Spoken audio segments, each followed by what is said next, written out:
I goofed it again. It says you're live. Can you guys hear me?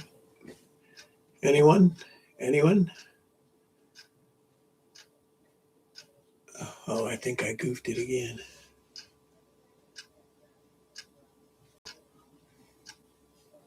Uh-oh.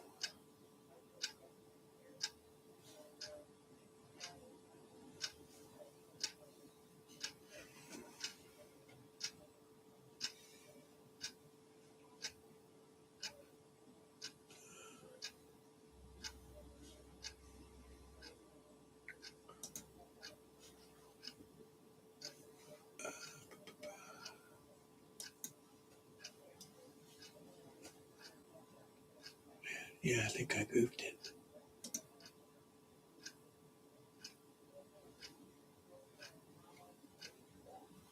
Oh, hello, YouTube.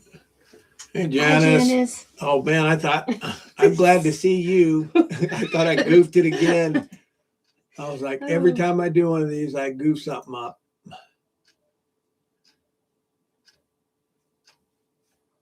Can you hear me okay?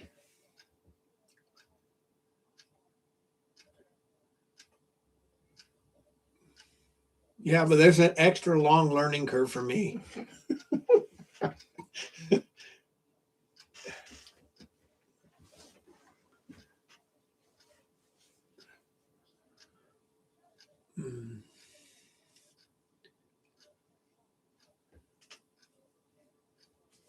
Yeah.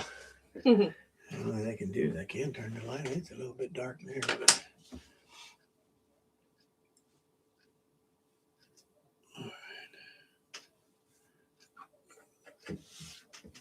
all right. Let's see.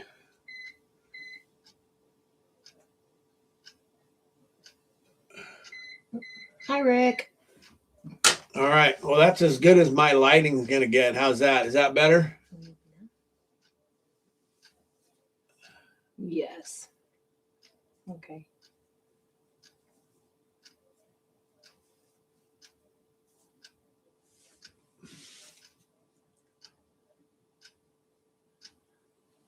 I don't know why that's so dark. See, it looks fine on my computer for some reason. It doesn't look very dark to me, but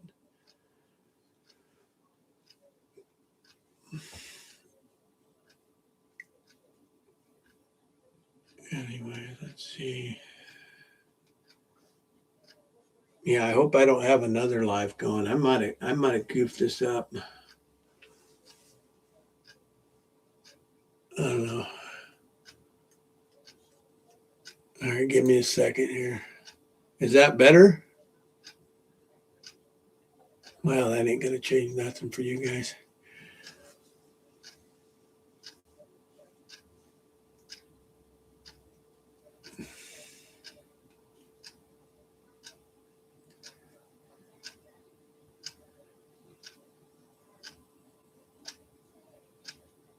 All right. Let's see this. Mute.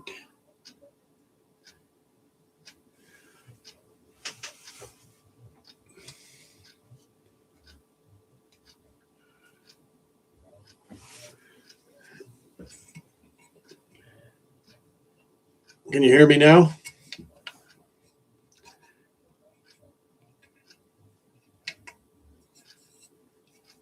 Yes. All right, I got this thing turned up all the way.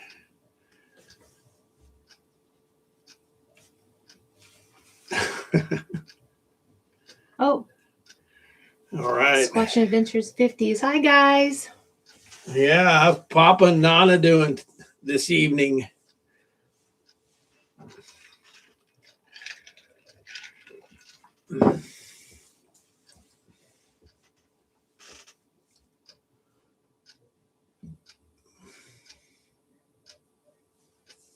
Oh, okay. All right. Well, this is like I bought a whole new computer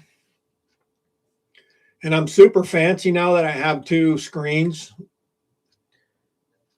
And I feel really neat, but I don't know how to use half the stuff. So I didn't realize that these screens, these monitors did not have a webcam on there, so I bought one, so I'm kind of testing it out. But there's some stuff I kind of would like to go over, and I'm always open for suggestions and advice, especially other people who have been squatching longer than I have. That's kind of one of the main topics that I want to get on, and maybe I can get some input.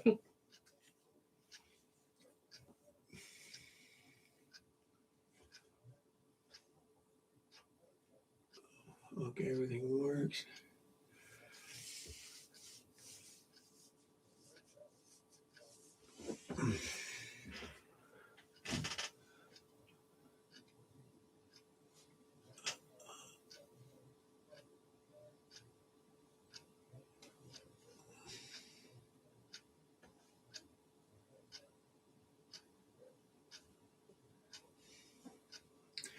Yeah, the drones are super fun. I've been into drones for a long time, and I really enjoy them. And I ended up getting some with FPV, first personal view with the goggles, and that is a whole game changer as far as like intensity and fun. And I'm kind of I think maybe a adrenaline junkie in a way. I like that kind of stuff. It's exciting. I got to slow it down to make the videos in the woods and stuff. But I mean, when I'm not videotaping, I'll try to go fast in the woods, and it's kind of exhilarating, I think. But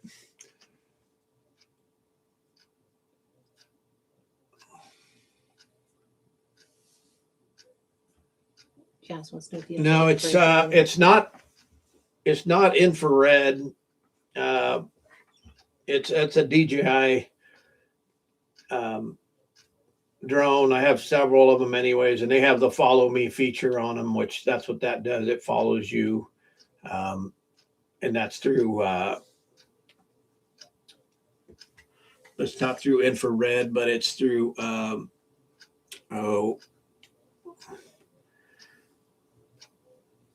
it's a frequency that it basically attaches itself to, and it follows you. And then it does has sensors on it that allows you not to, I mean, it'll go around stuff. So if you come up to something, it'll go around it rather than hit it, which is a nice feature. Rick wants to know if there was any gifts missing. I guess Rick didn't watch the video, but yes. So we had some stuff missing, and what was it? The little box I had with some crystals and rocks and stuff in it. Your Spam. And then I had a can of Spam. And Rick remembers that because he was there when I put that there, and he made a comment saying it was a spicy kind even. And so that was funny. But anyway, those two things ended up being gone. And my first thought is somebody walked in and yeah, spicy Spam, yeah. Yeah. So I was surprised that it was gone. I thought somebody, when you see me in that video, I was in shock kind of. I was like, I can't believe my stuff is gone, because it's not somewhere where I'm gifting like, 100 yards or 50 yards from the road. I mean, you walk in and it's about probably a mile, maybe a little over a mile to get in there. And it's not like it's a hiking trail. So, I mean, it sits in a road that's closed down pretty much, got a gate on it. And so it takes a bit to get over there. But that's the first thought I thought, it's like, oh, somebody came in here then. It's like, man. But, Tamara's like, well, your audio recorder's still there. And I was like, that's true. Because I would think if somebody would go in there and take my Spam, I thought for sure they're going to be taking my audio, right? If they want Spam, they want the audio. And then one of those audio units, it's about $150 a piece. So, and they never messed with it. They left it there or whatever did. and the other gifting spot there, which was about, I don't know, 10 yards away, a stump also had the rest of the stuff on it. So nothing was touched there. Almost like that, almost like this is it right here, right? This is what I use. It's a Wildlife Micro 2 audio recorder. And I had this hanging up sideways on a tree, so it was visible. You could see it. And, you know, and it wasn't touched. So that kind of surprised me. So that made me wonder if, you know, what it was that grabbed my stuff. I hope it wasn't anybody, but I can't rule that out. I simply can't rule that out. I did go back this weekend to try to, I set some stuff up to see if it is a person, and that's all I'm going to say about that. But I did set it up a way so I'll be able to tell if somebody's gone in there or what. So that was my intent of going back there, and we set another audio up. But I hope it's not somebody. But if it is somebody that went in there, and thank you for not taking my audio, I appreciate it. You can have the spam. If it is a person, I hope you enjoyed it, and so on and so forth. Yeah, humans would that stuff. So, nonetheless, though, it was pretty exciting, shocking for sure. You know, and then Chandler heard something. You might want to explain what you heard, because I didn't hear it like you did. Oh, yeah. So when we first stepped down in there and he was looking to see where our stuff was, like it had fell behind the stump, I heard a big thud from behind me across in the other side of the road back there in a distance, but it was pretty loud, so you could hear it. So that made me a little nervous because I really didn't know what it was, but you could hear it. It was loud. Yeah. So after she said that, you know, I'm like, I wanted to get out of there pretty much. I wanted to finish putting the stuff up and get out, but we did manage to put some little horses and stuff in there. Yeah, good. I'm glad you did, Janice. Thank you. But, I was already nervous going in. I was very hesitant to go in. I just didn't feel right. Yep. I didn't start feeling that until after she heard something, and then I got a little anxious to want to get the stuff in and get out. And I tell you, I mean, she feels a lot more stuff than I do. And I've always said this anyways, but I go by her feels because I think they're more accurate than mine. But that time after she heard that, I was wanting to hurry up and put my stuff down and get out of there. And not till I got out of that little area in the open area did I felt better when it was in the open area. Yeah, she has a lot more spidey senses than I do. I'll tell you that. It didn't feel comfortable till we got around the corner. I felt like we were being followed to make sure we were going out to the vehicle. They were like kind of watching us. So let's see, that sat there and soaked for 2 weeks before we went back. Mm-hmm. But the week prior, or 2 weeks before, when Rick and I went in there, and then I think a week had gone by or 2 weeks. And then it was Tony went in there with me, and we heard one knockback with Tony, and that's about it. So, but I did have my audio recorder there. And the first time Tamara and I went in, and then when Tony went in with me, I ended up picking it up. But like I said in the video, though, there was something, the audio picked up something that was thrashing around. So it was crazy. It was crazy, the amount of noise. And it wasn't late, and it was in the evening. I mean, right at dark, whatever it was thrashing around like crazy, breaking sticks. I mean, you could hear it. And all I could picture in my mind is, you know, I was thinking, trying to think rationally. I was saying, what is it, right? I said, I don't think it was like a bear. I never heard any noises come out of it. So I thought, well, maybe it was an elk, right? We did see those two great big bull elks in there. They were at least 5 points each. And I think, well, could they be thrashing around? I don't know. You know, it's possible. I guess there was tree rubs around in that area, so I was thinking, well, maybe that's what it was. But it was pretty dang. What's a bear smell like? I don't know. I've never been that close where I smell the bears that I've seen. I've never smelt them. They always end up popping up out of nowhere. Oh, like our camping trip. Yeah, I mean it's Well, us on and our bears morning for walk. some reason. Yeah. This last year, we're just running into bears like crazy. I never smelt any bears or Yeah, anything, I don't know. and I haven't had any scent where I would think it was a Sasquatch, right, or anything like that. Never had any weird smells like that. Just odd feelings and feelings like you're being watched and so on and so forth. But that audio, though, that first time on that corner was crazy amount of noise, just like I pictured like a gorilla thrashing around. That's what it appeared like to me on the audio, and the audio picks that up really, really good. Pop says it didn't sound like normal wildlife to him. What's that?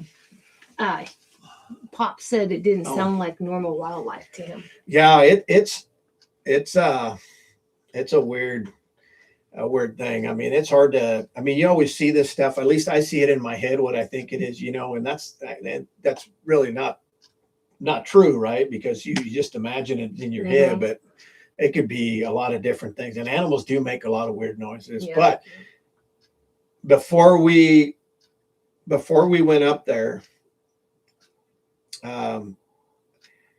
this last time, we always go to this one area.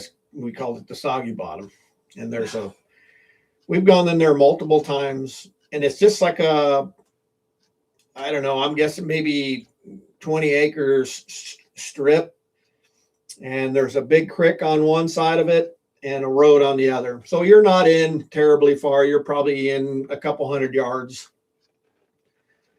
But there's times when we've been in there and we've heard something yelling. And every time we've had cameras in our hands and putting cameras in the area. And this has happened multiple times. Yep.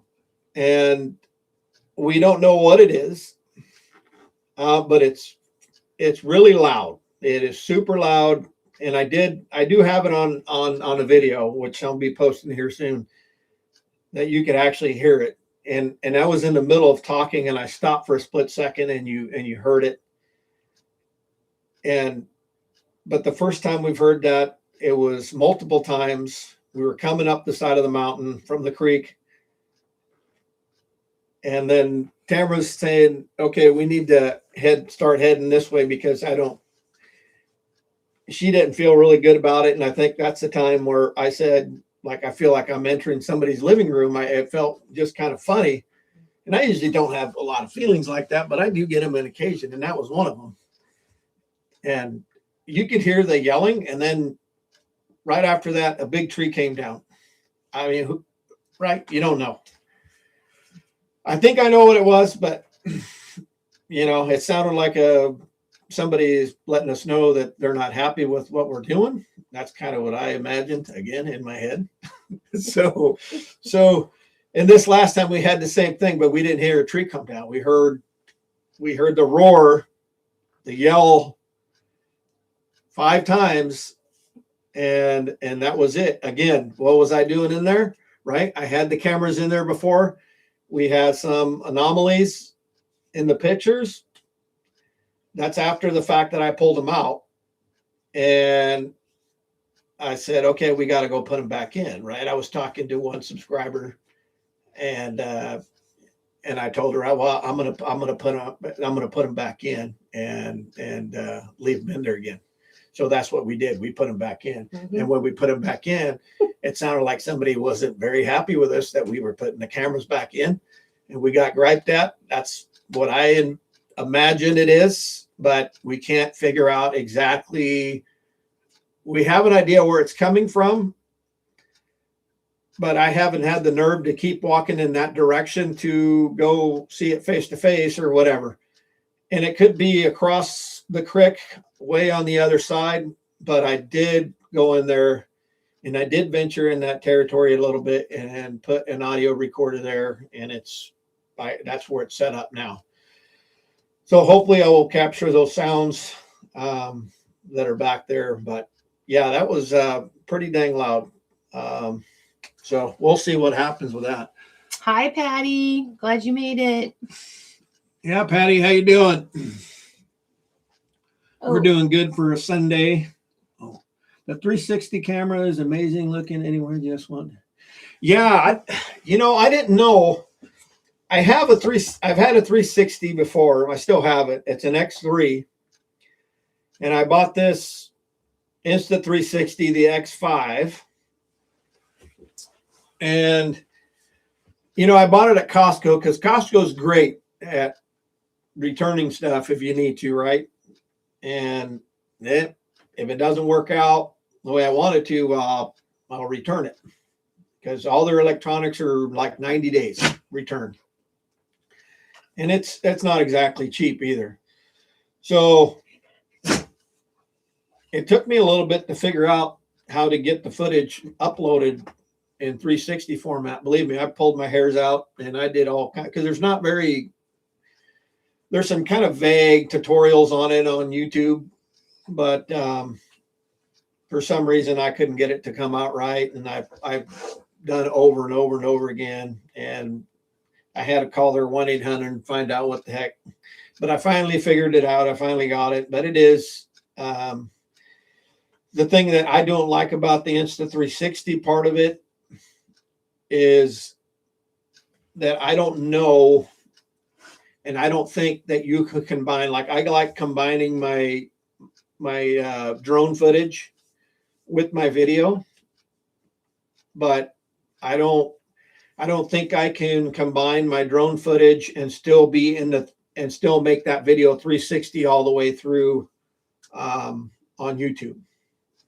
So that's the only problem I see. It's almost like you just have to do a video.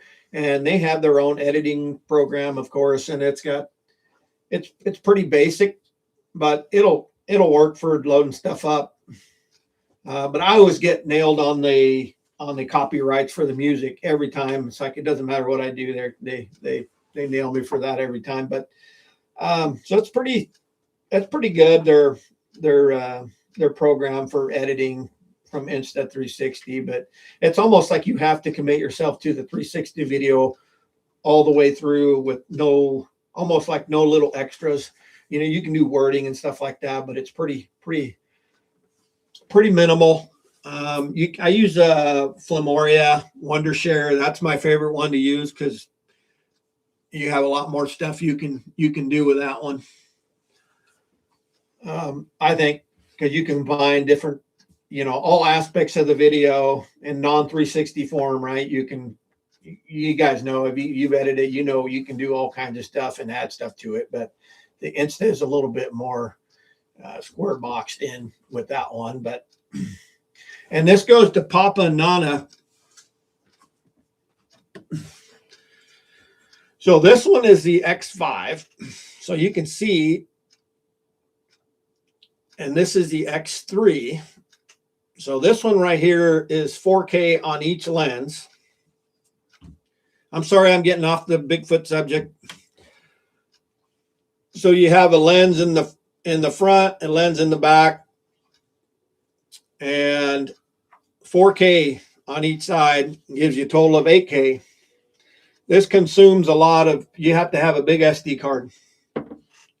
This is the X3, same thing. Right, front and back. I think this shoots at like 2.7K on the front and on the back. So it's like pretty much 5K. Not as clear as this one. But if you guys ever want to try one, if you want to, text me or send me an email with your address, and I can ship this off to you guys, and you guys can try this. This isn't the X5, but it's the X3. That way you'll have a pretty good understanding if you guys are even remotely interested. And I'll be willing to do that. I'll ship that thing to you guys. And when you guys are done, just ship it back. The only thing, it has a rubber cover on it. The only thing you got to be careful with these is that you don't scratch the lenses on it. That's a really important part, not to scratch the lenses. Don't set it down. You don't want to do any of that. You're done using it, you put the cap on there. I think on these new X5s, you can actually change the lens on them. You can buy replacement lens. So if you do accidentally scratch one, you can pull it off. But anyways, if you guys ever want to try one, shoot me an email with your address and I'll send this to you. You guys can use it for however long you want to, because I'm not using it, and see if you even like it. Anyways, all right. I'm done being an infomercial.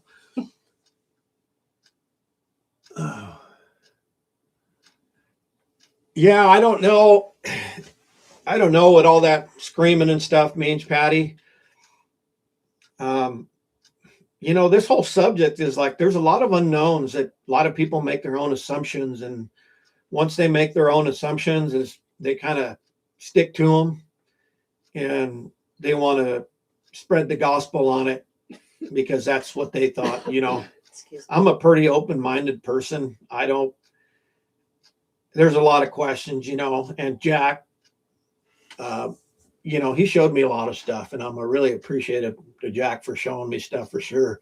Very wise man. But there's a lot of stuff that people don't know what the meaning is. I don't know if anybody does, you know. There's a lot of gray area in this whole subject. And I don't call myself, I'm not a researcher. I don't call myself a researcher. We're kind of explorers. We like to go out and investigate stuff and see what happens. You know, maybe we'll have an encounter, maybe not, but I don't document stuff down. I don't have a little book with me that I write down, hey, I didn't see nothing today at so-and-so place. I don't do anything like that. I don't. If I see something, cool. You know, I'll be happy. If I witness something, if I hear something, I'm kind of I love the chase. It's not really a chase, but just to try to find out what's going on. You know, I'm curious that way. Yeah, that's true. Each Bigfoot in different areas. What? I've noticed different. All Bigfoots are different. Yeah. Yeah, there is. You're absolutely right. There is no manual on any of this, and you know, you got to take what everybody says with a grain of salt, I think. And it's not that, you know, I mean, whatever. People got different opinions, just like I have mine. But I've never came face to face with one. I've never seen one. You know, hopefully someday we will. Maybe not. I don't know. Maybe I think I want to, and when it's all said and done, I'm going to regret it, which is totally possible, you know. But I'm enjoying it. We like being outdoors, and we like hiking and doing all kinds of stuff. So, yeah, suits me just fine.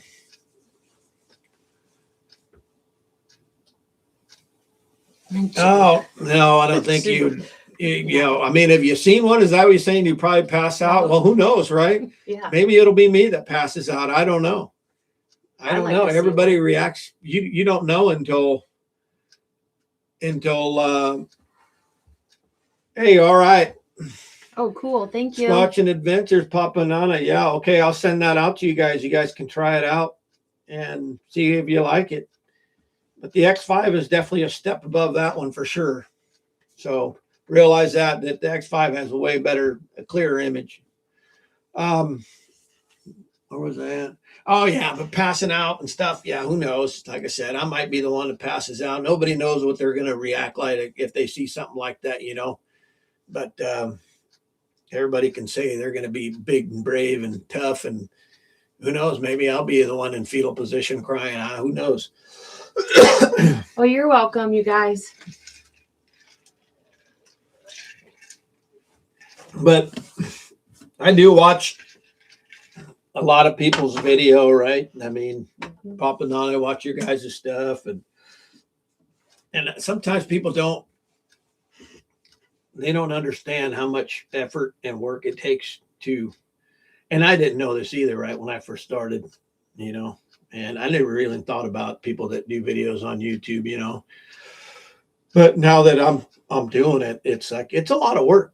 you know, it's a lot of work to do videos, and, you know, especially when you're working full time or whatever to do all this stuff. It's a lot of effort that people don't realize. This stuff just doesn't happen by itself. We do a lot of traffic. I mean, I'm going to do that regardless whether I have a video I'm on YouTube or not. You know, Lord knows we're not getting rich off any of this stuff. I mean, you know, it doesn't happen. We're just small time peanuts, you know, for us doing this stuff.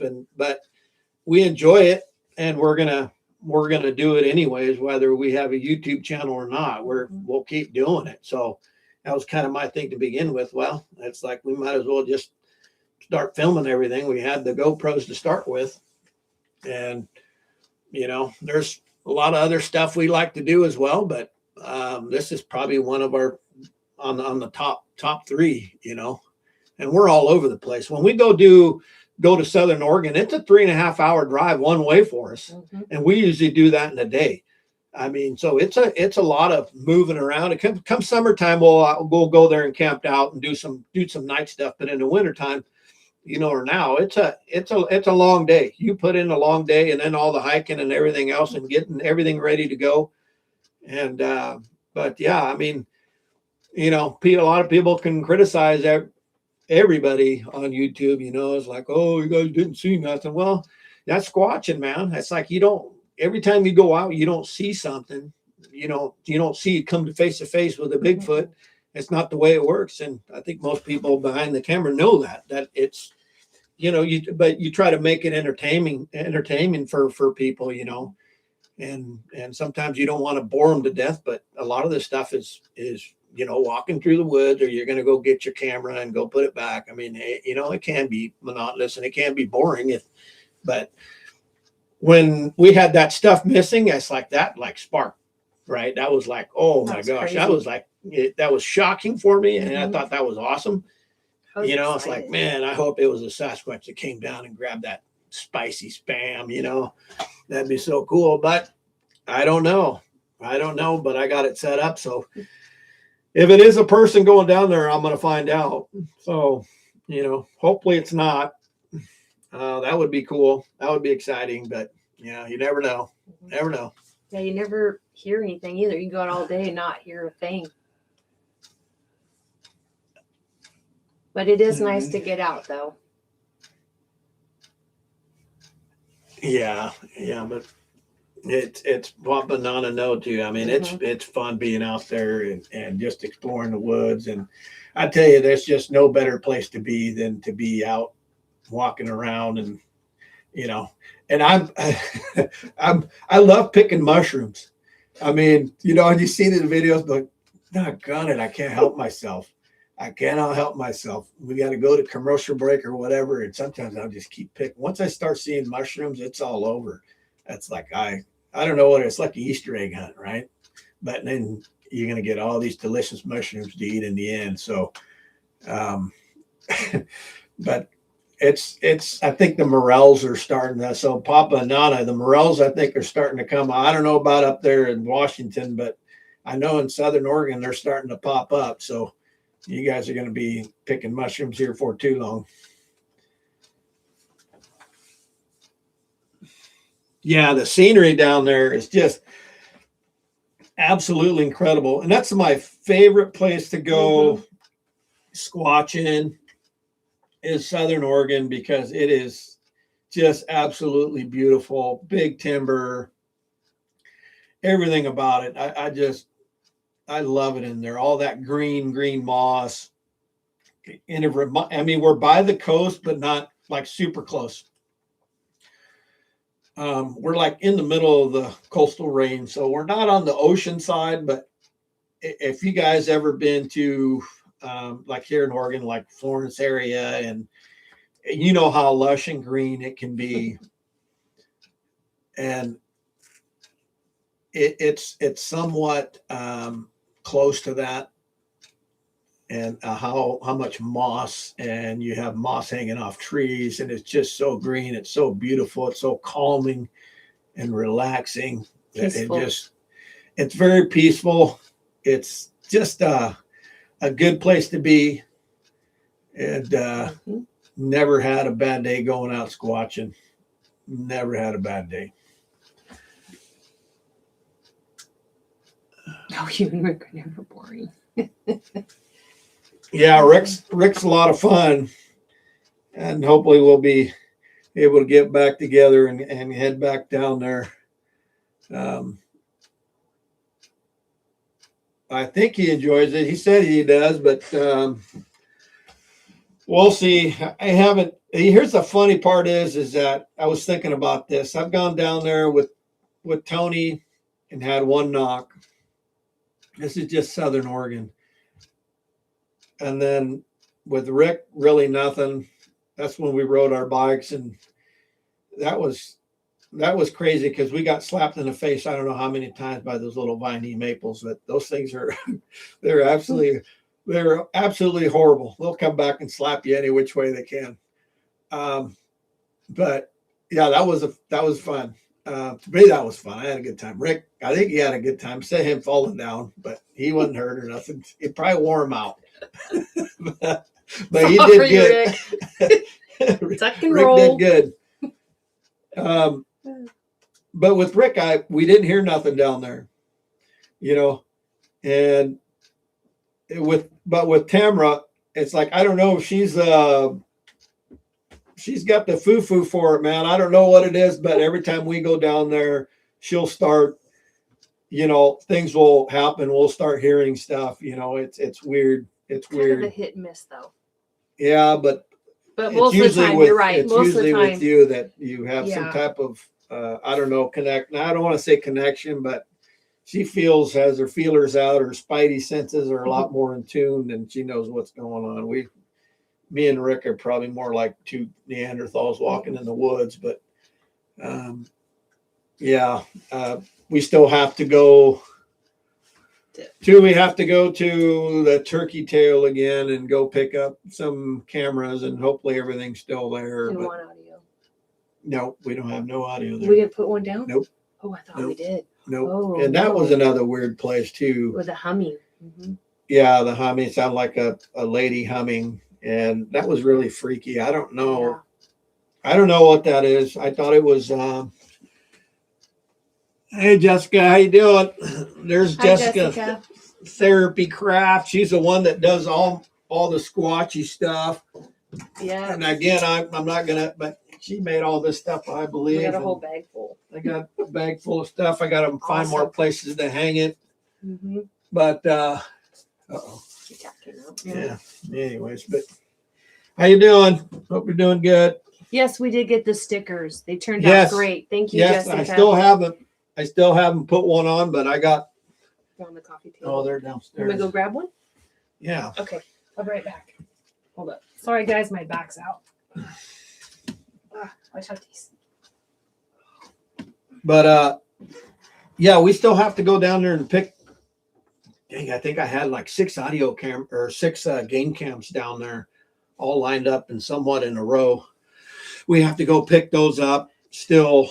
But yeah, that's really weird down there. I mean, that's spooky. I don't know. I kind of think it's paranormal. That's what I think. But I have no way of proving that or anything. All I know is I heard what I heard. And these are the new stickers Jessica made. Just craft therapy. My bad. I don't know why I should call it Jessica. But anyways, this is it. So, and these are a lot thicker than my other ones, so I can't wait to put those on. But I don't know. I don't know what it is. It's not a very. I don't know. When I heard it, it really kind of bothered me. It's like it spooked me. Never heard anything like that in the woods before, so I don't know. Exactly what it is. I always thought it was a Sasquatch, but because I know they've sang or not sang, but hummed and done stuff like that. There's a couple of different YouTube channels that they're actually, they have them on audio doing that, and that's kind of what it sounded like to me. But the more I think about it now, you know, I don't know. I think it's paranormal maybe. And Sasquatch Studies and Research, it's another guy on YouTube.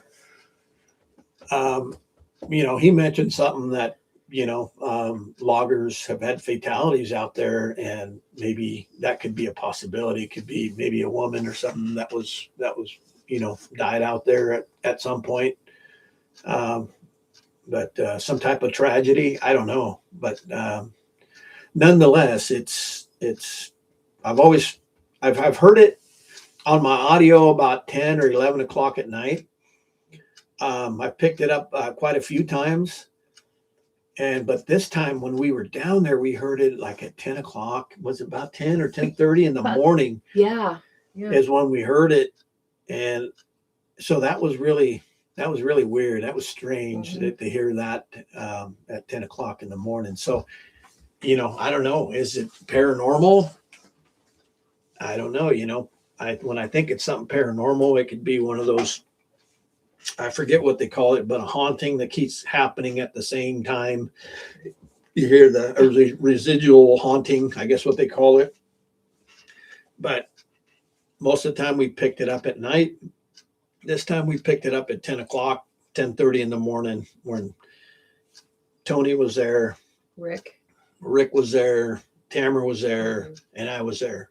So there was 4 of us. Tony, I believe, Tony was the only one that didn't hear it. But Rick heard it, Tamara heard it, and I heard it. And that was really weird. Yeah, her back's bothering her for. Thank you. I don't know. She woke up. You know, the older you get, it's like you can just wake up and all of a sudden something's hurting and you don't know why. You know, it seems to be more and more the norm the older we get. So, which sucks, but it is what it is. There's no defying that. Oh wow! One of Nana Pops, they had their best friend used to be a logger, and he had some strange stories too. Yeah. So and that's kind of what I thought maybe what we might be dealing with. And then that time on that video, Rick and Tamara, I went to go start a camera because I didn't turn it on because I didn't want to. I thought we were going to walk back the same direction, and I figured, I'll get it going on the way back. That way it don't take pictures of me walking away. And we ended up figuring we're going to go a different route back. So I told them, hey, you guys hang here. I'm going to go back and turn that camera on and come back. And if we're going to go out a different way. So I went and did that. And Rick and Tamara ended up going down to the bottom of the hill. And there was a creek down there. And you might want to finish this off. You got down there and weren't feeling all that hot about it. Every time he turns around to go do something, I get this feeling I'm going to go check something out when I probably shouldn't, but I do anyway. So I took Rick with me just to protect me so I could, you know, have somebody take one for the team. Just kidding, Rick. We go. How dare you? I love you, Rick. We go walking down. Everybody loves Rick. We go walking down and we get over there and it's just, I was filming it and you just want to go in there. There's something about that spot that draws you to that area, but I wasn't feeling quite comfortable. And you could cross over the creek because it's an old creek that goes through there. It's all dried up, but I just knew it wasn't a good time to go in there. It just, something was telling me not to do it. And so I looked at Rick and I said, well, let's head back up. So we started heading back up and I'm like, I kind of lost my eyesight where Fernando was because I was getting nervous when I can't find him. So we found them and we just started hiking back up. But I'd like to go inside that other side of that creek in there. It looks interesting to me. I think there's something in there because I could have swore that's where we heard the humming coming from. But like Fernando, you don't know. But sounds are very deceiving on where they're coming from is one thing I'm kind of finding out more and more is, you know, I've seen some videos where people are yelling not too far away from one side of the mountain and they can't even hear them. So it's, you know, it's kind of deceiving that sound you're hearing might be farther than what you think, or it might be, you know, pretty close and you think it's far. I don't know, but realistically, I'd like to go in there at night and get to a certain area. And that's kind of one of the reasons why I put the game cams in kind of in a row across that hillside and then down and then back up the other hill. I think there was a creek down there. So I have them kind of set almost in a line. I don't know, right? Everybody's under the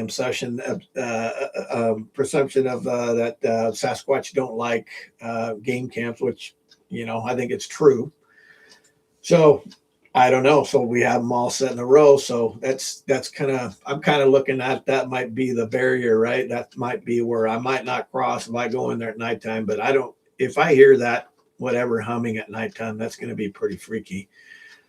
But it'd be nice to capture that on video where it's really, you know, you could hear it really good. Remember when you pulled out that EMF reader you had? Yeah, the EMF reader too. I've had that thing for a little while now, and that thing was going off like crazy. And I bring that thing out all the time just to check. And except this last time we went to the gifting area, I didn't pull it out. But that thing's gone off only one time, and that was there. So I've had it here at my house. I mean, I've been all over with just kind of testing it out, and it works and everything, but I've never had it when I was squatching ever go off or anything. But that's the first time that I've had that EMF reader go off and read pretty high too, about 3/4 of the way up the light bar. So I don't know what to think about that. But we'd like to go in there at nighttime. And it's a little bit of a hike in there. I don't, you know, the bad part of it, if something was to happen, it'd be hard to run out of there without tripping and falling because there's stuff everywhere. So it's one of those, yeah, if it's one of those at nighttime, man, you're going to have to just try to keep your cool and find your way back. Because if you run there, you're going to eat it for sure. For sure. So Janice wants to know, out of all of our adventures, what stands out the most? I'd probably say our nighttime when we got scared. Well, for just being freaked out and scared is that night investigation we did up in the Cascades here last year. And that was, I mean, and that video has like a crazy amount of views on it. And it's because I got the crap scared out of me, you know, and we both did. And it was legit true. I mean, it was crazy. It was crazy. Those night investigations just upped the game. I mean, big time. You think you're going in the woods now during the daytime and you're looking around and you can get, you know, spooked, but at nighttime, woo. I mean, it is a whole nother level. For me, it is. But I'm not claiming to be the most bravest man on the planet. Realistically, man, it's like that's a whole nother level where your spider senses are like all over the place. Especially when you're hearing something follow you and then stop when you stop. Yeah. Then you hear you hear stuff. You hear something like a limb snap, and we've been there with thermals. You know, we got 2 thermals, and even with the thermal, right, you're looking around, you hear stuff, but you don't see it. So that's the spooky part, I think. But for just the shock of everything was this last video. We went to check the gifting spots. I mean, that really, I mean, it left me almost speechless. It's like, I was really surprised. And I'm still surprised if it's somebody that goes down there and did that. I mean, I'd be very surprised just because it's not just, you know, 100-yard walk and you're there. You know, it's totally possible, right? The human factor is always possible, but that's about the most shocked I've been, as in my jaw drop, you know, but it's just pure, just being scared. I mean, scared is that Cascade nighttime one we did. And that one I still talk about that. Because it really scared the crap out of me. From like, I went to 0 to 100 like in a half a second. Well, that didn't help. I'm lucky I probably didn't have a heart attack. I know, because you know, We boom, done. Well, I walked away from him because I kept hearing noises across from where we were by the rig, and all of a sudden I just heard two loud snaps, like snap, snap, and that's when I fell back and scared Fernando, and it was scary. So I think it's called Study Sasquatch. So I know they have boxes with thermals in them, and now those guys are getting really fancy with motion sensors on them and stuff. So I've kind of made something similar, and this is not my idea. It's their idea, and those guys are doing awesome, I think. But basically, it's one of these boxes here, right? It's a Harbor Freight box, ammo box. So inside, here's my thermal. And then I got right here external power supply to power it. So it'll shoot right through that plastic like nothing, like it's not even there. So my intention is to set this out in the field, hide it, and hopefully a bear don't get to it. But be able to hide it and have it turned on where, it's going to shoot video. But the only limitations is going to be the amount of video storage this unit will take. And this battery supply here, I think it'll work good for probably about a week.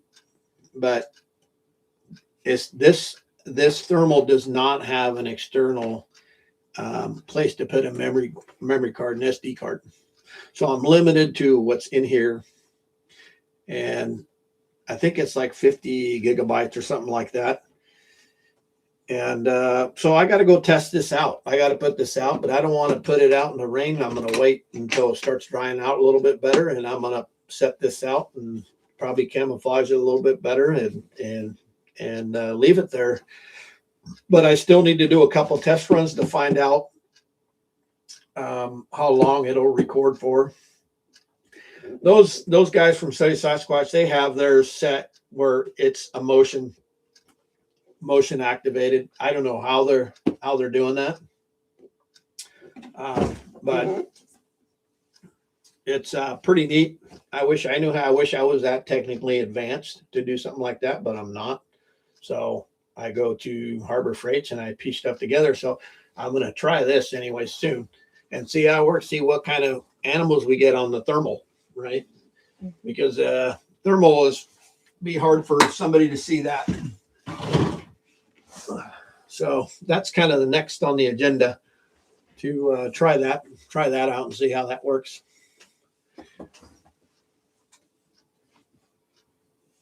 Yeah, I just want to see if if it's worth doing, if I have some memory capability. But the only bad thing is it's going to be, I have to somehow set it up on a timer or something. I wish I could do that. Oh. I wish I could set it up on a timer or something, but I haven't dug in that far. Like I said, this is something, and those guys have their own secret the way they're doing stuff, which that's fine. But they have a lot of backing from people with probably good resources.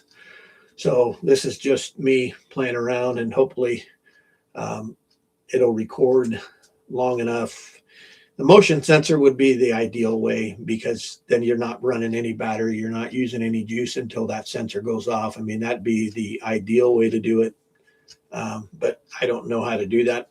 But hopefully I'll figure it out sometime or get some other ideas. But yeah, that'll be awesome, I think, to be able to set that up and leave it there for a couple weeks and come back and grab it. Janice wants to know if we've gone to any of the gatherings with other Bigfooters. What's that? Janice wants to know if we've gone to any of the gatherings with other Bigfooters. No, I have not. I haven't gone to any gatherings. I haven't, just people on YouTube I talk to once in a while. But I don't, we usually don't go to the gatherings. I kind of have mixed feelings about that because I don't think I don't look at myself as a researcher. And the reason why I don't think of myself as a researcher is everything that I find out, everything you're going to see on video. Secondly, what's the point? That's how I look at it, right? There's casts out there. There's all kinds of stuff out there. There's evidence out there already, but what's the point, right? Mine is for my own personal satisfaction, I guess, because it really doesn't matter nowadays. It's horrible to say, but it's like the casts have been done. You got thermal ridges, you got all kinds of stuff. For goodness sakes, the scientific community doesn't even want to touch this with a 10-foot pole. And then you throw AI into the mix. So even if you do have something, right? And if you do see something and you videotape something, it's probably going to be blurry and it's probably going to be moving around because it's logical, right? You're going to be, all I know is if my adrenaline's going and I try to take a video of something, I guarantee you I'm not going to be perfectly still. I'm going to be all over the place. And that's the first thing somebody's going to say, well, I wish that video, why can't they have a Sasquatch video that's perfectly clear? And well, that's just not the way it works, right? People are using what they have.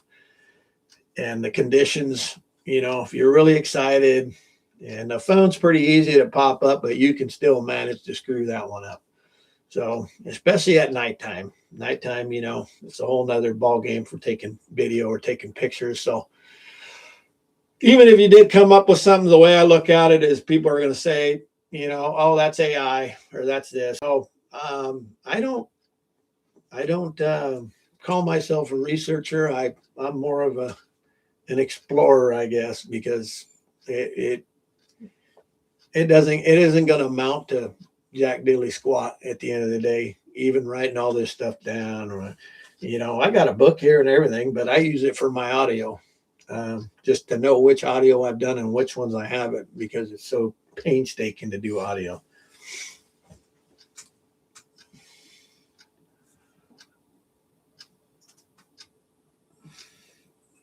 Just even on a pop. No, we didn't. They would put my glasses on. I don't like putting my glasses on. I fight it as much as I can, like crazy, but sometimes I got to give in.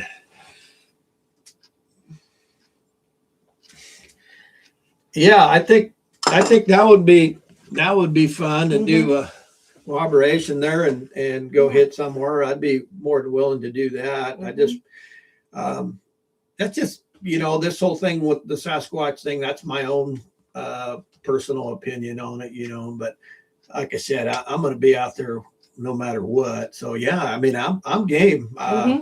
Maybe this summer we can hook up and we can take a trip to see you guys or vice versa or whatever. And I'd be more than willing to do that. It'd be fun. Yeah. I think you guys are great people. I think it'd be a lot of fun.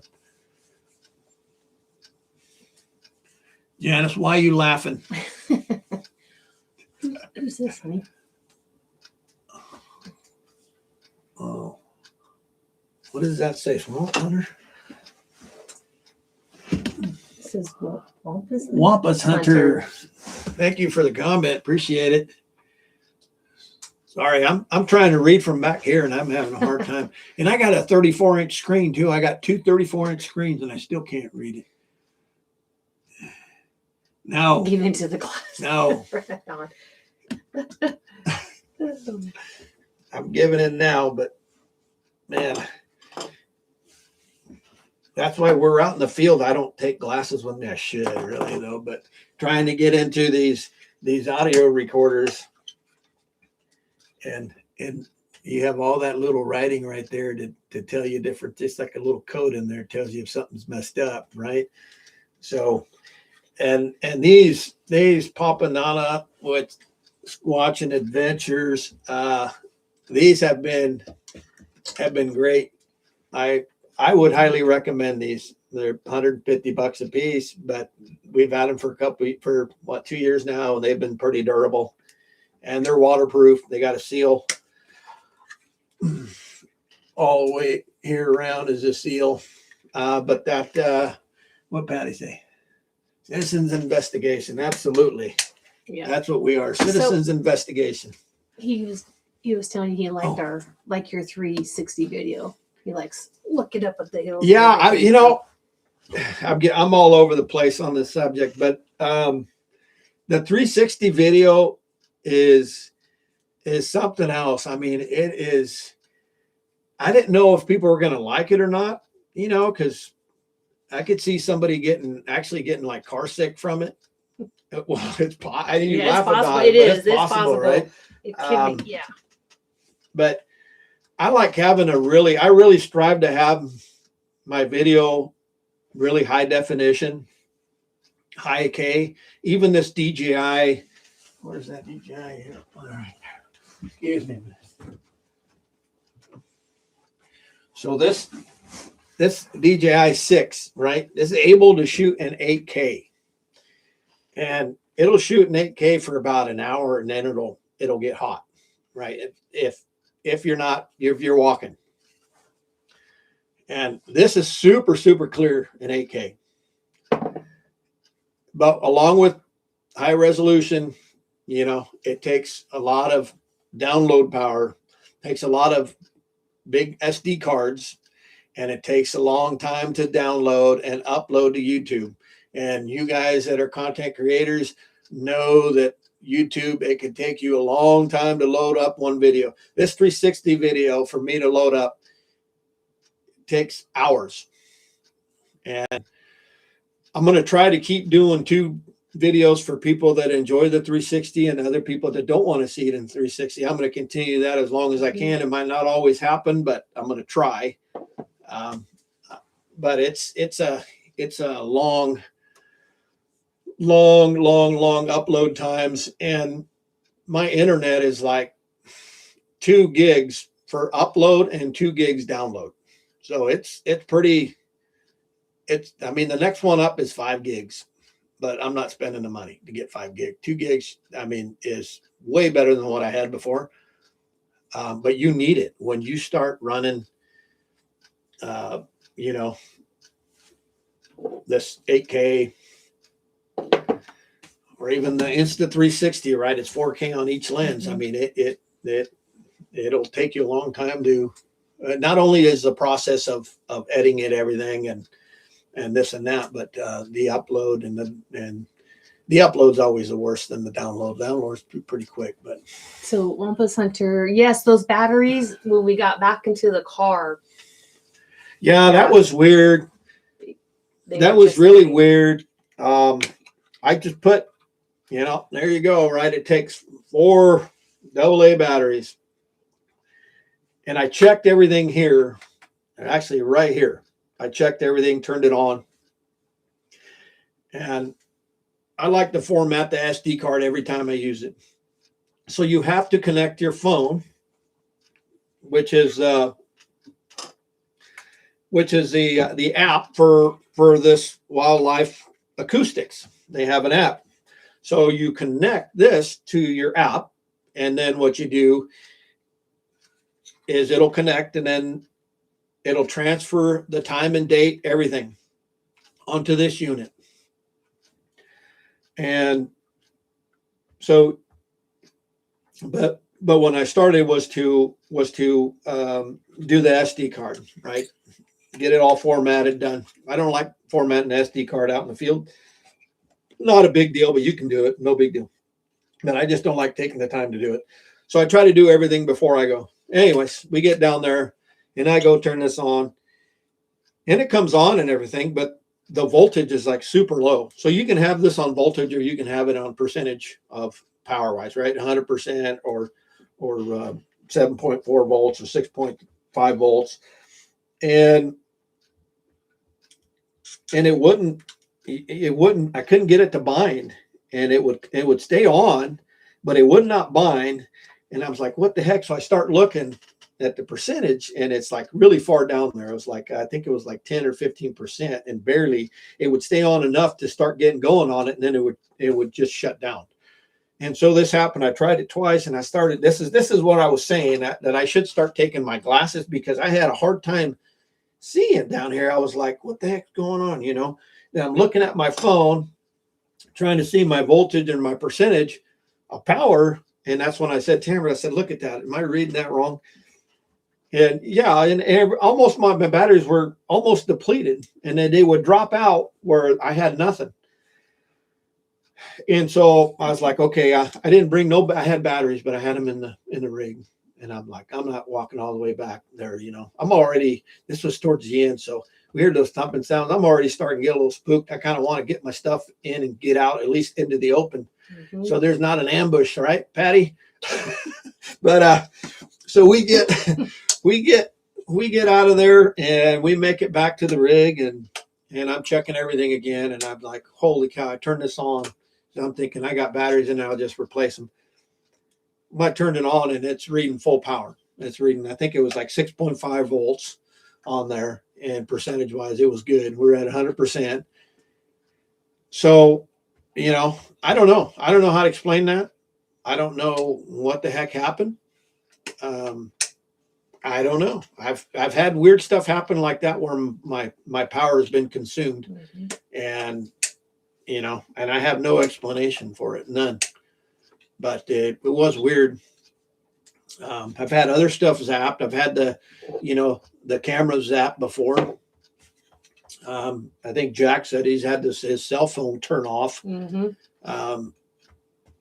I've had stuff where I've had missing recordings on this, so figure that one out. This is all solid state digital stuff, and I put these little absorbent pads in there, right? The silica, I think is what they call it, like a top ramen flavor pack, right? You put those in there, so any moisture gets absorbed, because batteries are metal, right? And they'll attract moisture. So I stick those in there just for. I've never had a problem with any moisture, but I do it anyways. They're cheap and good insurance. And I've had files missing. I've had an SD card not record anything. I've had some weird stuff happen, but explainable stuff that, well, maybe, you know, the SD card went bad, or it wasn't a good SD card. The missing files, I don't know. There's been a whole section of them just completely missing, and it skips to the next day. So I don't know. I don't know what to say about that. Just something weird. Mm-hmm. And then the batteries, like what they did when we were at the gifting site, was really odd. And I really don't have an explanation for that. That was, you know, especially when we walked out of there and we're gone for a while, you know, and I check it again and everything's fine. So I ended up throwing those batteries away anyways, but yeah, I don't know. Strange.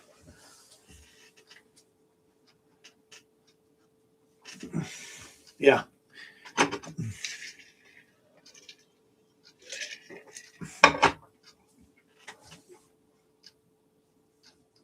I'd say government. Okay, well, everybody's up to have their own opinion on that, I guess, but yeah, it was kind of strange.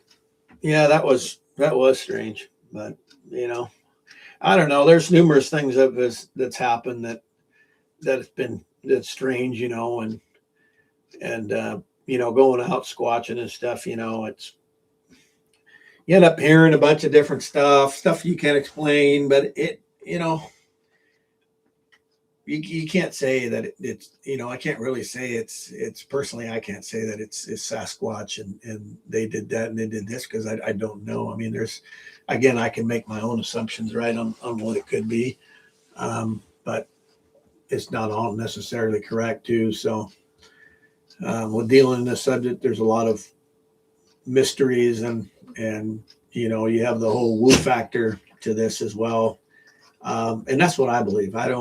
My own personal belief in this is, I don't think it's just flesh and blood animal, because I do think one would have been captured already. So there has to be some kind of, I think there's some kind of strangeness to it that they can somehow come and go as they please. It's the only thing that really makes sense to me. And I think more and more people are starting to maybe get that impression, especially back east. It sounds like, Ohio, they've had a lot of weird sightings there, I guess, the last month, from what I understand, which is kind of crazy, but, yeah, I don't know. I don't know what do you guys think about that? You think it's just a straight flesh and blood creature, or is there some type of woo factor to it, meaning portals and teleport or cloaking? I believe it. I believe it myself. Mm-hmm.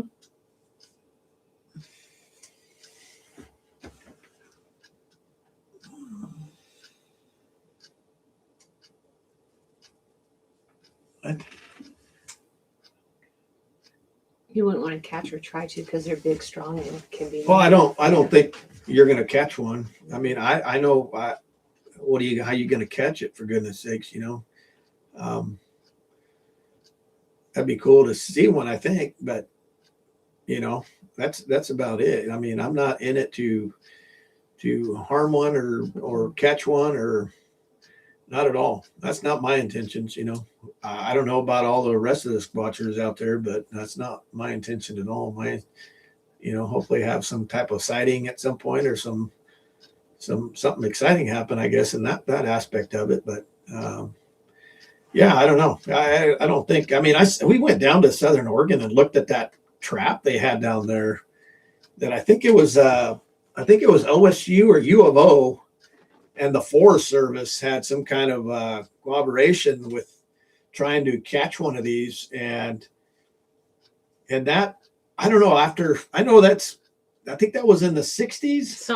Somewhere around there they had But a cabin. it's still in pretty good shape, surprisingly. Besides the graffiti, right? You had people put graffiti on it. I mean, wrote all over it and stuff, made it all pink and purple, but it's still in pretty good shape. But man, I don't know if that could hold something like that. I mean, I looked at that and I was like, man, I tell you, I wouldn't want to be the guy guarding that trap. No. Because I don't think it'd hold one of these. I mean, if again, I haven't seen one, but people describe them as being pretty damn big, up to 10 foot tall, and pretty damn strong. That I don't think one of those traps that they built there would be able to hold something like that. But yeah, if you guys ever, I don't know how much longer that's going to be there. So I mean, if you guys ever get the chance to go down there to Southern Oregon and go check that hike in, it's a nice hike. Yeah, it's a nice hike. It's nothing super far or anything like that, but Mm-hmm. it'd be worth to go. Just if you're in the area. I mean, I wouldn't make it a point just to go down there just to see that. But if you're visiting relatives or something and you can find your way over there, the whole Applegate area is beautiful down there. It's a beautiful area down there.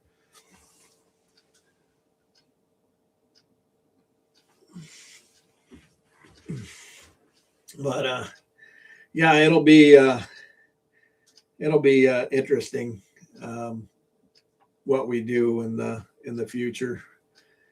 Hope it'll be exciting and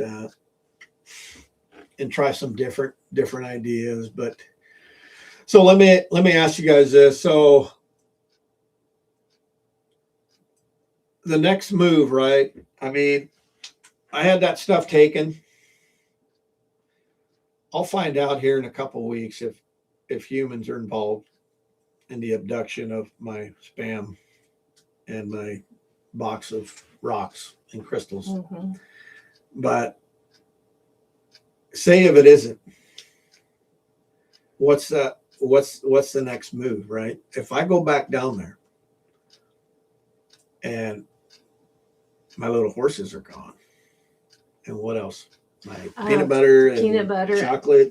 Yeah, the chocolate peanut butter, the horses in the little Debbie's. Little Debbie cupcakes. Hopefully Sasquatch don't get diabetes from it. But what happens if that's gone? You know, what's the next move? You know, what's the next thing to do? Especially if I find no human interference in that case, you know, and that's something to think about for me. It's like, okay, what's going to be my next logical move to do to, you know, and I don't want to put a camera down there. I don't want to put a game cam. I think that would be not good. I think it'll keep them away. They don't like them. I don't want to do that. And you know, and I had that audio hanging, so I'm thinking maybe they didn't want to go past the threshold of the audio, you know, because it's not a camera, but it's an electronic device, and I think they would be able to sense that pretty easy, right? It's like somebody was to put something in your house, you would notice it, and that's how I kind of look at it. So, you know, if my horses are gone and my stuff is gone, then what's the next move, right? Definitely not going to do no game cams. Audio is a possibility. I reset everything, try some different stuff, maybe. But anyway, what do you guys have? You guys have any suggestions on what's the next move? Thad Brown said that they like toys and food, so it wouldn't be a surprise if they took the food and the horses. We've never got a gift back from them yet. Yeah, that's true. We never got anything back in its place, but I've heard, again, you know, this is all speculation, I guess. Well, and it's not speculation. I guess people that have gifted before said sometimes they'll keep taking and not give nothing back until, you know, a couple of weeks of gifting while they start maybe developing some trust in the process, I guess, or with you, and then they will leave gifts. It's from what I understand and what I've seen. So that's what I'm hoping for. But no, really think about it. I mean, what's the next move, right? I mean, you know, I got those little horses set on each one. There's no audio in there. So there is no electronic devices whatsoever in there. Except for, you know, one spot, like I said, I'm going to try to eliminate the human factor. But if we go back and both of those have been messed with, you know, then what? I'm kind of thinking, well, I maybe will reset it up and do some more gifting with like food and maybe some healthier stuff, of course, but maybe some type of fruit or something. The only thing I have a problem with fruit and the whole apple thing, you know, and that was another thing that was weird, is the 2 bags of apples were still there. So I know they've seen the rope. So that makes me think, okay, if it is a Sasquatch, are they thinking, okay, this looks like a trap. This looks like I'm trying to get tricked, possibly, with the rope and the apples hanging there in the bag. And so next time if I go and those are still there, I'm pulling them out. They're coming out. But I am going to take a blue balloon with me next time, and I'm going to set one up there for Patty. That's just more of an experimental. But the apples are going to come out. But the fruit, it's like all the animals in the woods love apples, you know. So you put an apple on a stump, and anything could take that, right? If you hang it, well, it's going to take something tall to grab it. But maybe they're like, okay, this feels like a trap. I'm not gonna do nothing. I'm not grabbing it. So that's kind of the dilemma. We're not there yet, but I'm preparing myself. I'm really going to be shocked if I go in there and my stuff's gone. I'm really going to, my face is going to drop. Well, I'll be excited. Pineapple, that sounds interesting. A star fruit. Thanks, Dad. Yeah, nuts that in might a shell. be. Yeah, that might be. And like I said, you guys got suggestion on stuff to for gifting, I said, let me have it, man. I'm all ears. I'm not saying I don't know everything, and I'm still find myself stumbling through this stuff. But you know, I'm like, I'm gonna freak out if I go back there and my stuff is gone. Oh, we did. Oh, we were gonna do We got marbles. Yeah, I forgot to yes, do a we gift do inside. have. We do have marbles. Yeah, we do have marbles, and we went to this other area, but we didn't want to go in there. Right, we went down to do some other stuff, but I want to let it soak for 2 weeks before I go back in. So this coming weekend will be 2 weeks, which we're planning on going back down there. But I do have a bag of marbles, which I will be put on full display for them, and a blue balloon I'm going to set up. A dark blue balloon. Yeah. And then, you know, if you guys have other suggestions on the type of food. To Nana Pops, I have done some mind speaking, and sometimes I don't get anything back, but growls. I had one area down in Southern Oregon up on a hill. We went to go back and check. That's where we had all those arches that Patty noticed in that one video. And I was standing away from Fernando. And when you're down there and you walk, it is so dry and everything just snaps. So I was videotaping and I had something come up on my left side and growl in my ear. And I looked at Fernando and he's got his eyes on me and nothing walked up on me, nothing. And when we did a night investigation at another spot a couple summers ago, I was going in to get my boots and across this old dirt road up on the hill in the bushes, same growl I heard. And Fernando was busy. He didn't hear it. And when we came back to the same spot, because I always mind speak when we go and tell them, you know, we're not here to harm anybody, you know. Anyways, and then there was a huge scream off the hill. And that's when I got in the truck. And so sometimes I have a hard time trying to mind speak with them because I get a little too much coming at me and it kind of scares me. But I'll still let them know we're there. We don't mean them any harm. And we're good people. I mean, whether you believe in that stuff or not, right? It's like, I don't care, right? I want to say that, hey, I'm not here to cause any harm. I mean, you're talking something that big and powerful. Yeah. That's like, I want to damn make sure that I'm not there to cause any harm or be destructive or do any malintention, right? That's not what I'm there for. So she does mind speaking, you know. I kind of just ask her if she's done. Basically, she's like the Pope, and I'm always asking, hey, did you pray for us? Did you tell them we don't mean no harm, you know? But that's the reality. That'll be me in the background asking her these questions, you know. She would be the ones that'll. What? Sorry, when we were down there last time, Fernando and I crossed over because he wanted to see if there's any mushrooms, and I started getting yelled at in my head. They were telling me to get out of that location 3 times. So I looked at Fernando and said, we have to leave. They don't want us here.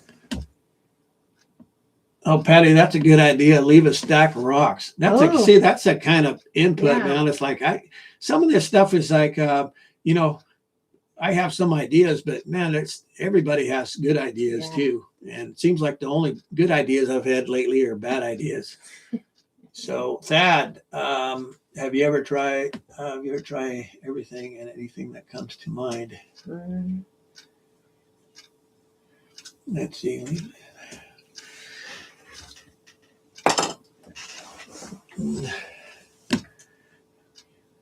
Let's see. Yeah, that's true. I mean, that's I've tried all kinds of stuff, but this is like it's a long process. It's a long process, and it's a long job for us to get down there. And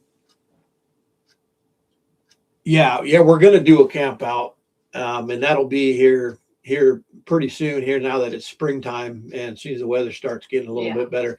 So it took me a little while to get everything set up. Right. I mean, I got all my equipment. I'm comfortable with all that. I bought a camper, not a camper. I bought a canopy for my truck so we can sleep in the back because it's full metal. So, you know, it'd be a lot stronger for anything trying to crush us.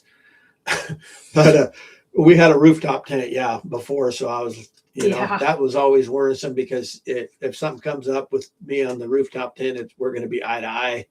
And no thanks. But so we got that all situated.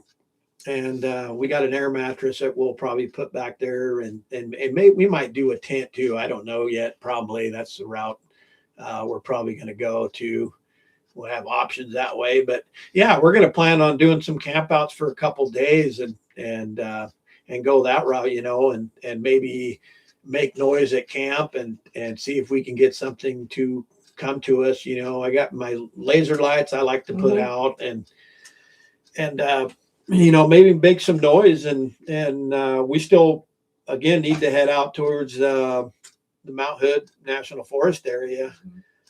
We really enjoyed going up there. That was pretty neat. But if you come from we live over in Albany, so if you come through Detroit and up that way, that road gets closed quite a bit because of landslides or this and that. And that's the way we usually head towards that way. And so we're definitely planning on doing some campouts there. We plan doing some camps out, especially in Southern Oregon, because it's a 3.5 hour drive. And by the time you dink around down there, everything's a rush to try to get everything done before you leave, because you'll get home. I mean, there's times when we've got home at midnight from down there because we left late, you know, and it makes it for a long day where Sunday you don't really feel like doing nothing but recouping. Nice dog. That's a good idea. Just relax. Don't do tree knocks or whoop. Just go and stay calm and enjoy and see if they'll come in. Yeah, and on the tree knocks, you know, I was doing them pretty consistently, and I did get tree knocks back that at least I thought they were tree knocks. And it's, you know, it's usually just her and I. And I kind of got away from doing them for a while because, you know, it makes sense what some people say. It's like, you don't know what you're saying. You know, you don't know what you're stirring up.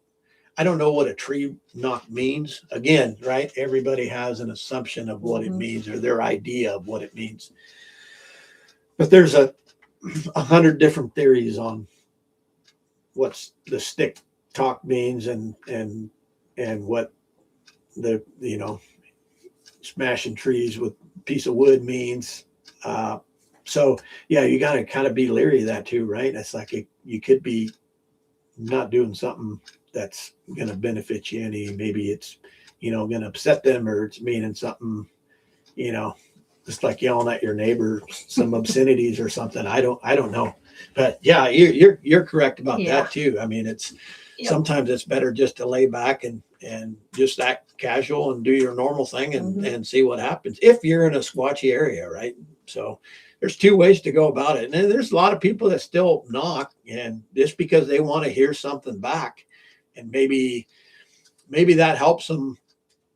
Maybe that helps them know that they're in an area where there's activity or there is squatches there. Maybe I don't know. You know, I've done it for that reason, just to hear something back.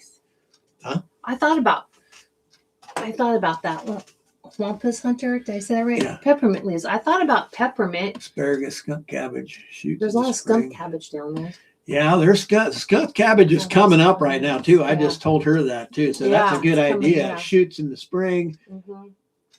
Dried cranberries, pine nuts. That's a great idea. I thought about taking some flowers down, like different colored flowers, and leaving them too, but I don't know if they the pine nuts. That's an interesting one. Yeah, pine nut, asparagus. I mean, that's all natural stuff that they would, you know, if they're around, they would probably eat. That's a good idea. See, this is awesome. You guys are putting in some good stuff out here. We tried corn on the cob.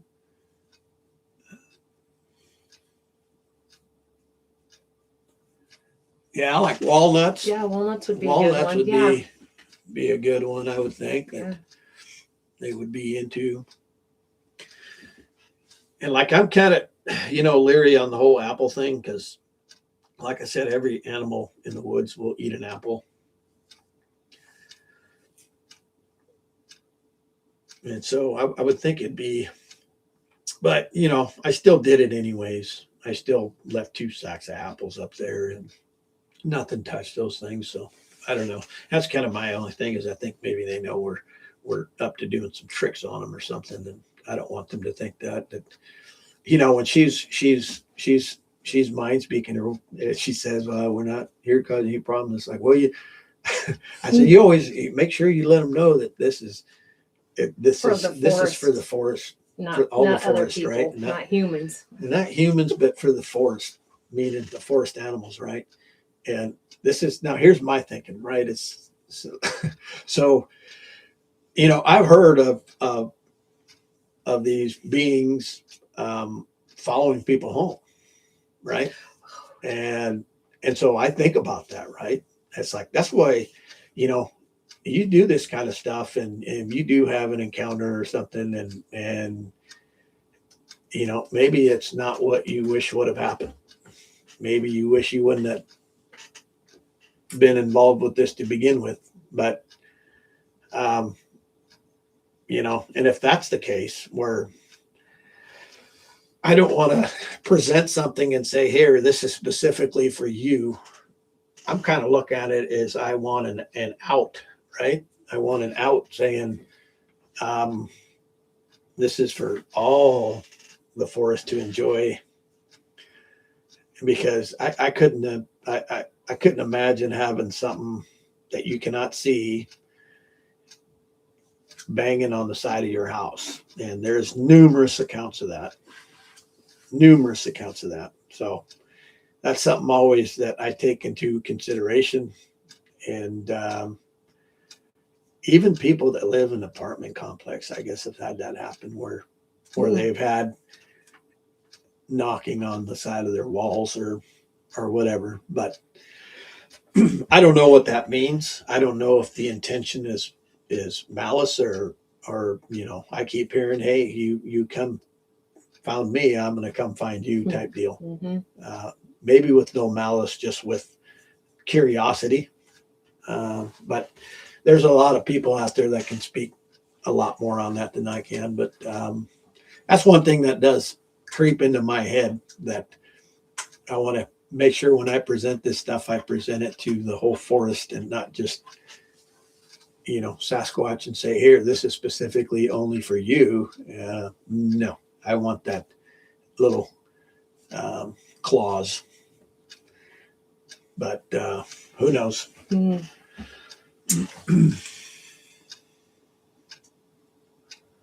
I did that the first time that Tamara and I went in there. Janice, we put apples in there, and almost like if you do that, I almost have to carry a pack of ladder with me because you want to put them high enough where the deer can't get them. You want to be, I'd like to be at least 6 foot and above. And we did put some up, and some of them were high, some of them were a little bit lower. But when Tony and I went in there, that almost all the apples were gone that we set up. And I set them on the back side of the trees too, where there was an embankment went down. The tree was right on the edge, and it was a steep embankment going down. So I put them there because I knew it would be harder for any type of animal to get those. And when we went over there, there was only 2 apples that were still there. And then when Tamara and I went back here this last time, I think we went and looked, and one of the 2 that were still there, actually both of them are gone. One I had sitting up pretty high up on a tree was gone, but maybe it fell off. I had a broken branch and I shoved it in there. So maybe after a couple of weeks it rotted maybe and kind of broke apart and fell. And the other one, same thing. So I don't know, but they ended up being gone. The first the first one we set them up there, and when Tony and I went back, like I said, it was all but those two. Everything else was completely gone. So, but I didn't have no game cams in there. I don't know what, who did what. No. They know your intentions and they feel what Yeah, you're feeling. yeah, Wow. I've heard that a lot too, and we try to go in with Clear good and clear minds and good intention on everything. But I mean that's pretty hard, right? I mean, if you think about it, it's pretty hard to hide your intentions. Not hide them, but I mean, I'm not there to capture one. Those intentions are true, but I am in their territory and I'm putting food down. And I know deep in my mind why I'm doing it. So, if that's true, then, they know, obviously they know what we're doing, but I still don't want one to follow me home. And, yeah, I don't know. I've heard that countless amount of times that they know your intentions. But like I said, we try to go in there with good intentions. And like I said, I'm not there to capture one, shoot one, or anything like that. No harm. We're just curious, two curious people that are trying to figure something out.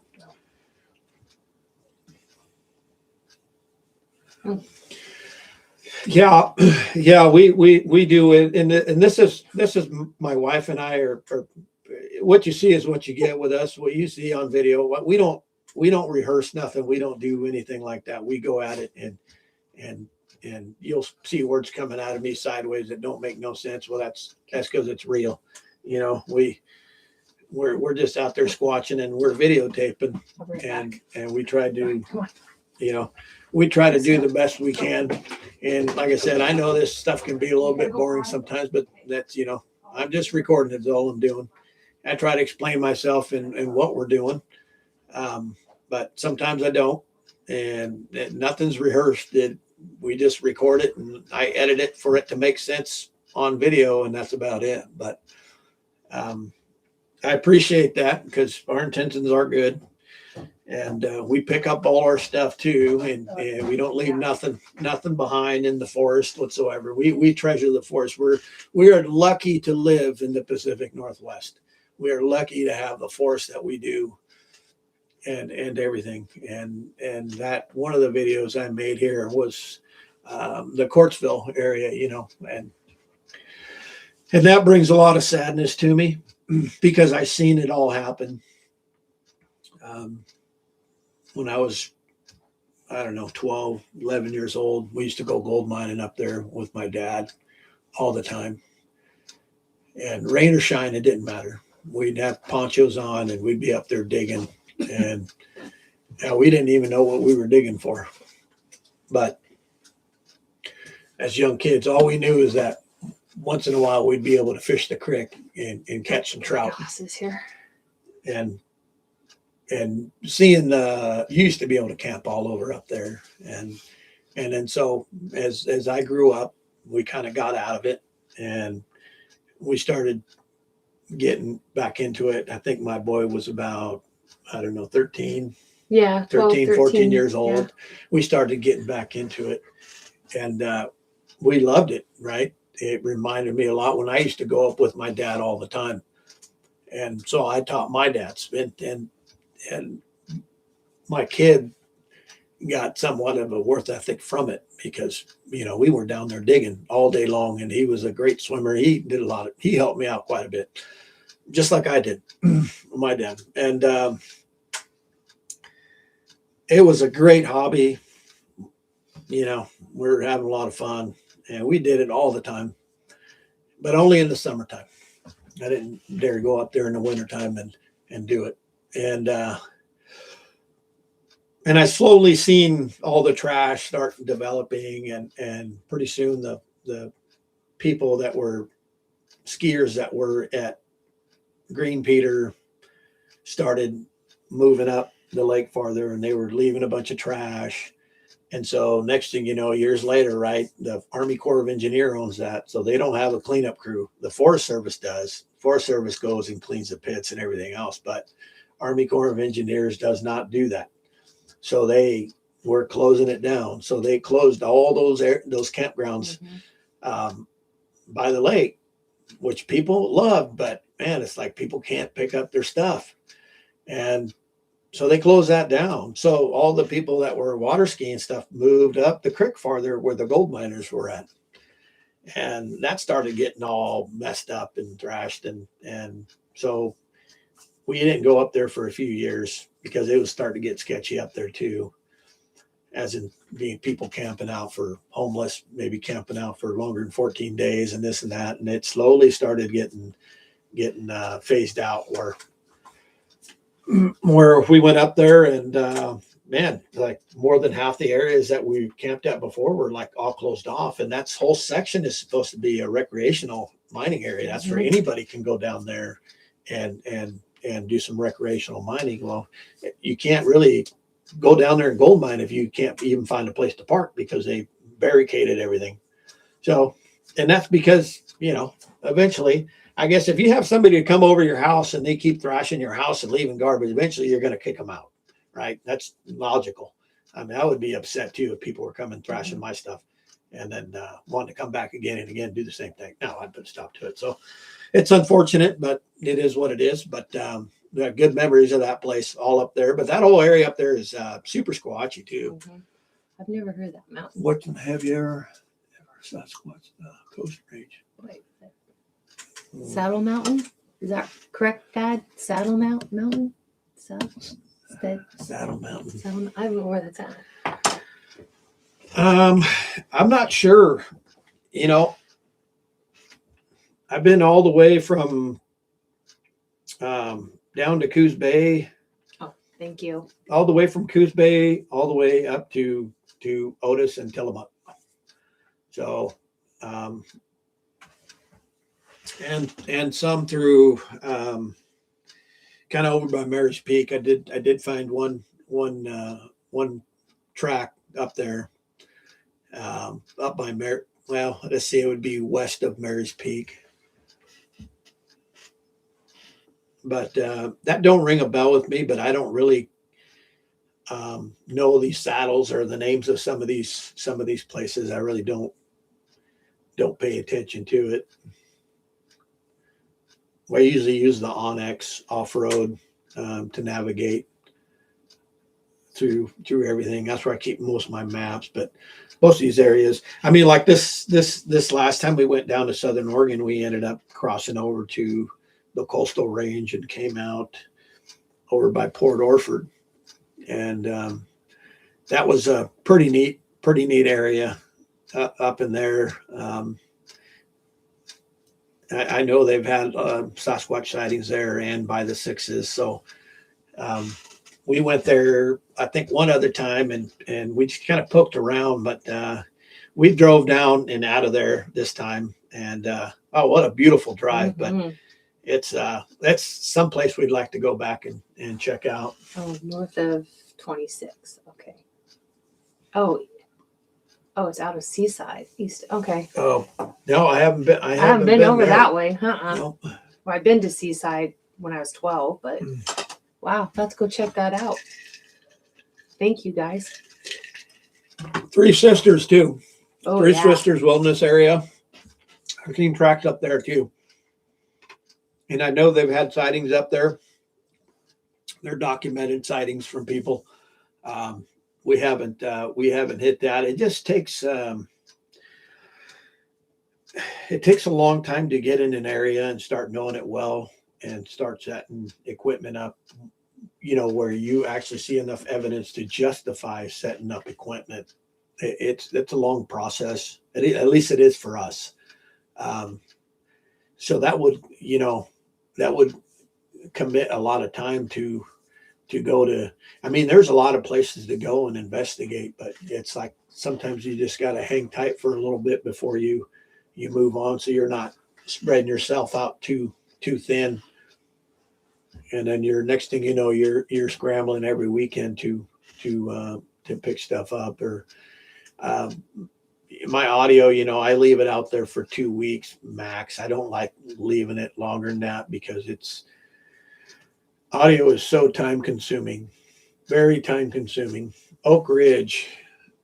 Yeah, we've been up at Oak Ridge area up there, and I did find some stuff up there. I haven't gone back to there. I know there's a lot of people that go squatching up there Cottage Grove in that area, and so anymore, I haven't really committed to anything up there. I'm staying at the places that I know for now, and I know there's a lot of squatchers that go up there, but I don't want to go. You always have to worry about intruding. I say nobody owns the forest, but I really don't want to intrude on anybody's area. spot, anybody's area. I don't want to do that, not unless I have their blessing. And I do that. I will do that just out of courtesy, especially if I respect the person, right? If I respect the person, then I'll do my diligence to get permission and every right way to do it. But there's a lot of people who squatch up there, and I'm not a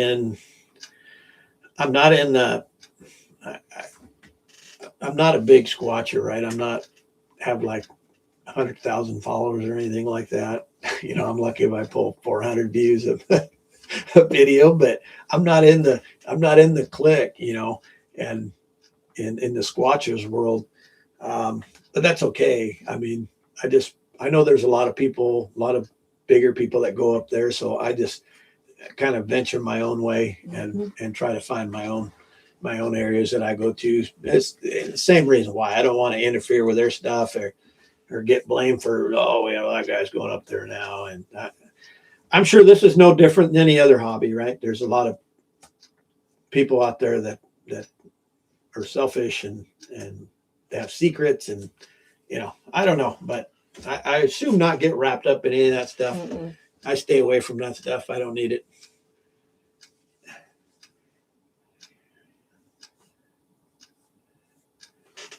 Yeah, maybe then for sure. If that happens, then I haven't investigated Washington. I'd like to go up to Washington and go up in that area, and we've been talking about going to the Olympic Peninsula, but again, it might be pretty touristy up there. So not my cup of tea, maybe. I don't know. We won't know unless we go.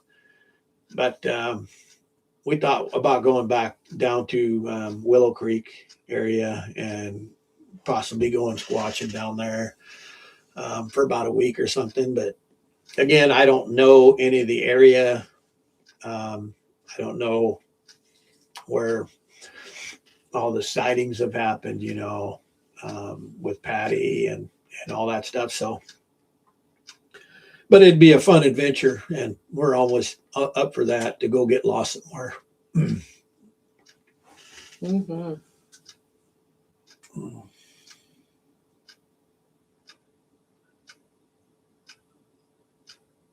Those are only so many lakes. Yeah, that's gonna happen, right? I mean, we all I'm sorry, this is Squatching Adventures, not in Pops, but we used to go all over the place, and that was half the fun for us, right? We like to get out. We've been married for 30 years, and we've always been that way. We just decide to, hey, let's go here, let's go check out this road, see where it goes, and we're off and gone. No plans, no nothing.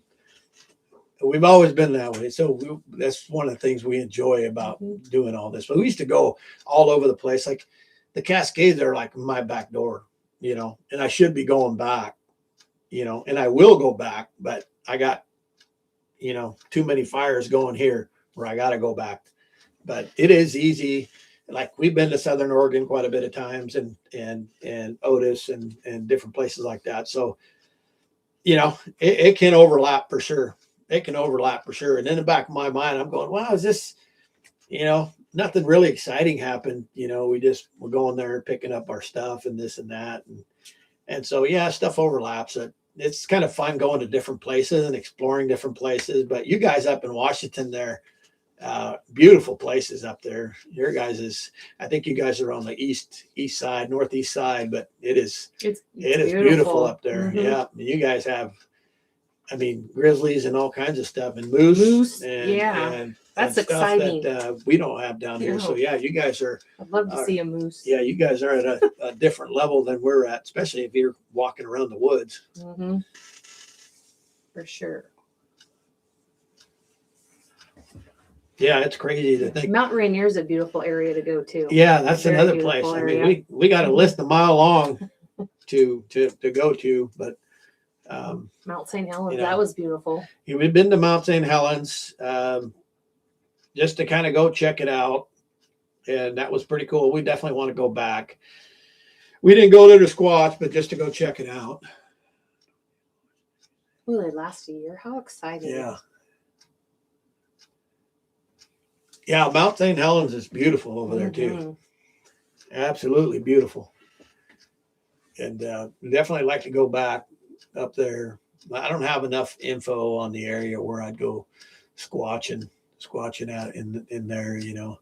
And that's, you know, and there's not really anybody you can ask unless you solicit them, right? It's like, you know, we know this area pretty good. If somebody was to ask us, where's it get, you know, I'd tell them, but it's like, you know, what are you supposed to do? You know, you get a hold of another squatcher and say, hey, you know, we're heading up that way. Where do you go at? Where'd be a good place to go? Maybe he might tell you, might not tell you. I don't know. I don't know. But so it's kind of some of those things you just kind of find out on your own.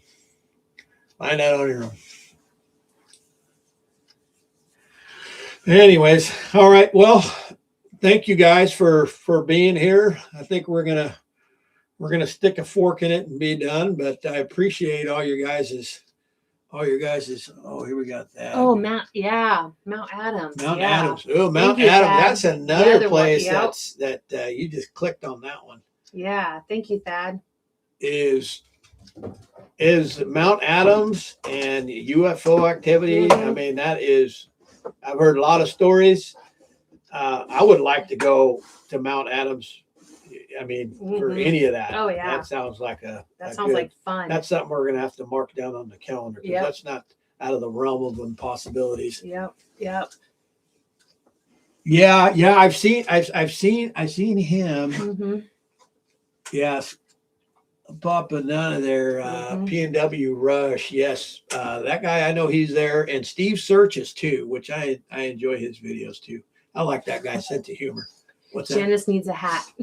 Oh. Okay. Well, one of these that says coastal. No, cute. Anyways. But hey, you guys, thanks for all the tips and all that stuff. You guys keep it coming because I don't think I know everything. And I'm, like I said, I'm always open for suggestions. And I appreciate you guys a ton for hanging in with me and just having a conversation.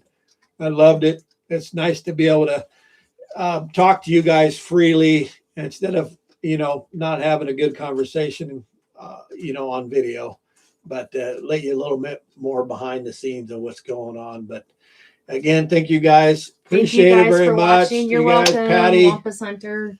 I can't wait to put your balloon up and Papa Nana. I'm going to send that X3 to you guys. Thank you all tomorrow, and it'll be shipped over there. And you can let me know how it works out for you. See if you even like it. Be a good experiment for you. All right, all of us two here from Squatching the P&W. We'll talk to you guys later, and have a good night.